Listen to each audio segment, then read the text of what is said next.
Hey, what's up, Chris? This is a quick demo video for you for your Roman Props MK1.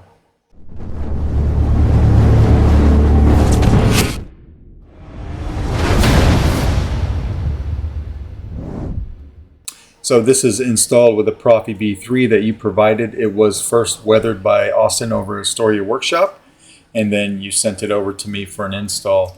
In the main piece right here, you've got a Carl Chen V4 lit connector.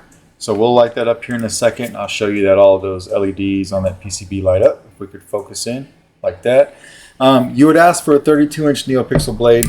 I have a 27-inch here that I had in-house. Had emailed you, asked you if this was acceptable, and I haven't heard back yet. So what I'm going to do is I'm just going to use this to demo the Saber and see if this is something that you would like. If you want me to make the 32-inch one, I'm just going to have to order some blade stock, and it'll be a few more days before I'm able to send this out. But minimal difference between a 32 and a 27.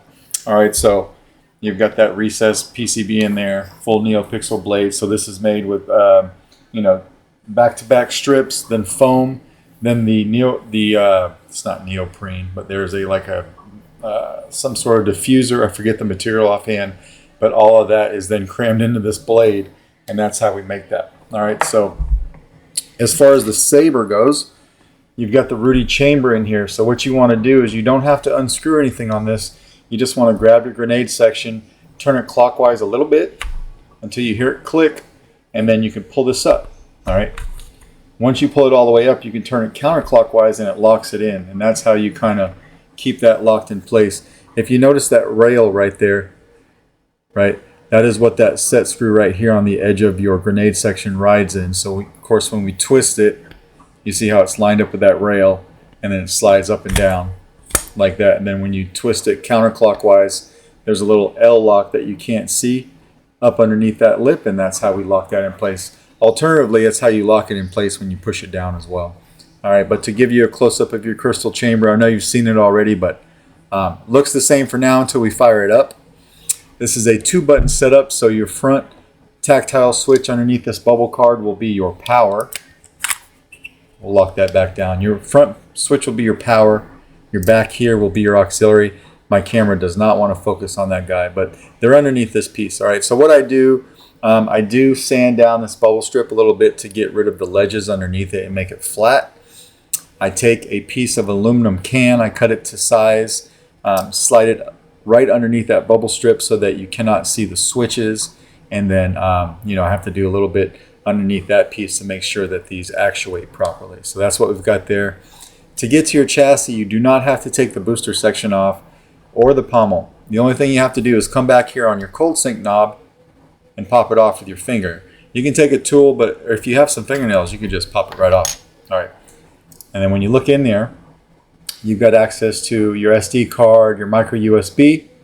You've got a kill switch right there, and you've got a 1.3 millimeter recharge port. So what that is this is basically a standard recharging kit that you would buy from Custom Saber Shop. All right, so I think it's a 2.3 or 2.1 millimeter, something like that. And this is the adapter that you can buy from the Custom Saber Shop as well. So you just take this and plug it right in, and that is what charges your Saber. If you need some links to that, let me know. I'm happy to send them. All right. But to turn the Saber on, we will come over here and we will flip our switch. Well, you owe me one, and not for saving your skin for the 10th time. And take this and just clip it back on. Alternatively, you can take off the pommel if you like, but I just like doing that because it's super quick. You have a 28 millimeter Smuggler's Outpost Elite speaker, and it's located right here. It's at the bottom of that Rudy Pando chamber, and it's facing this way.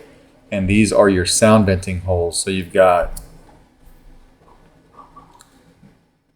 this slit right here, and then also these two holes. So it sounds pretty good. From here we could hit power. You get your PCB to light up. Of course, you've got auxiliary back here.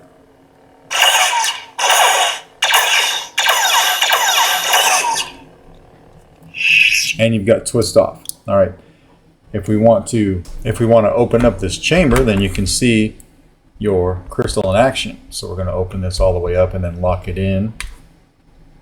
Make sure we push it up all the way and lock it in.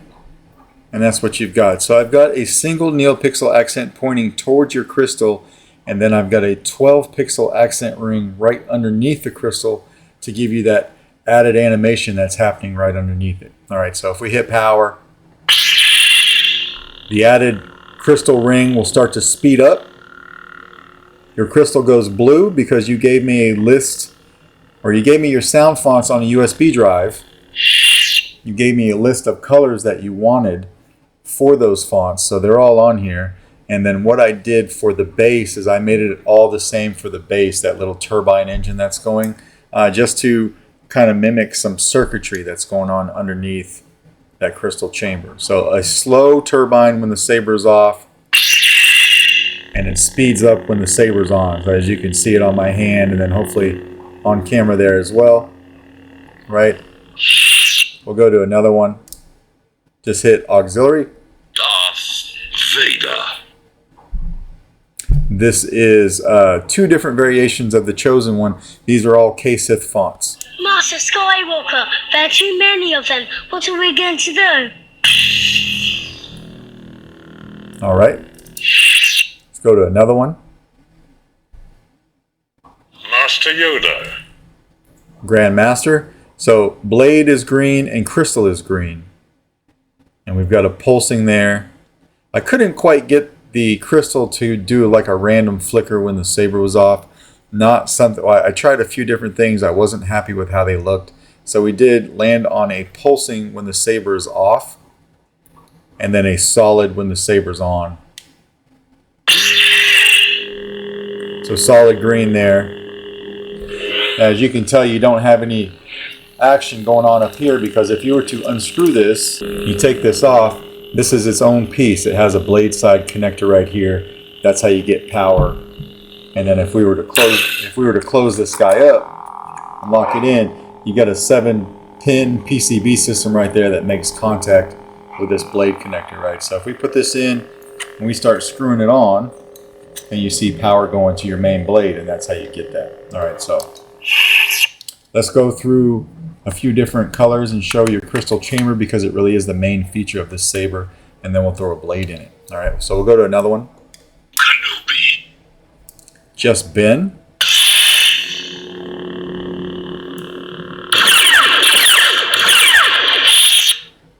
Master Windu. So purple crystal on this one. Might be a little hard to see on camera, but hopefully you can make that out. Solid purple.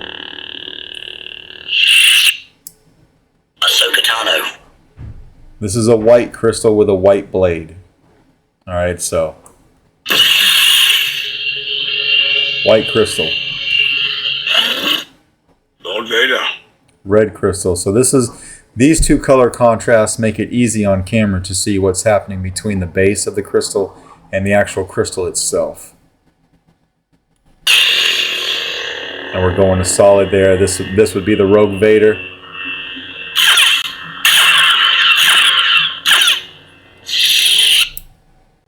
Anakin Skywalker.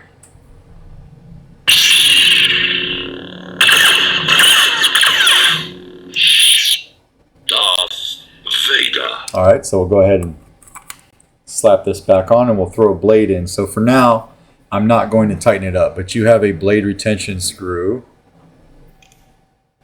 Let's see if we can focus on that blade retention screw. You can see it, small guy right there. All right, it's backed up enough to where I can take your blade and put it in. Now this is a tight fit, so what you want to do is just kind of grab your emitter, and as you're putting in your blade, just kind of twist it, but twist it as if you're tightening it up. All right, so that would be like lefty-loosey, righty-tighty. Always go righty-tighty on the blade. Even when you're pulling it out, if you have to twist it to the right. All right, but once you got it in there all the way, lock it down with your blade retention screw, come over here and hit power again. Master Skywalker, there are too many of them. What are we going to do? So this lights up the blade very well. Master Yoda. Green. We'll go through this so you can see the colors on the blade. Kenobi.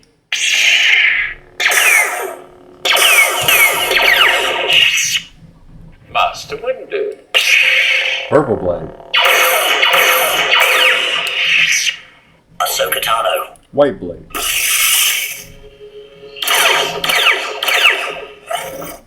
Lord Vader. Red blade. All right.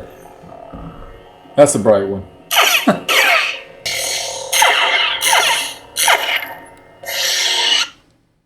Anakin Skywalker.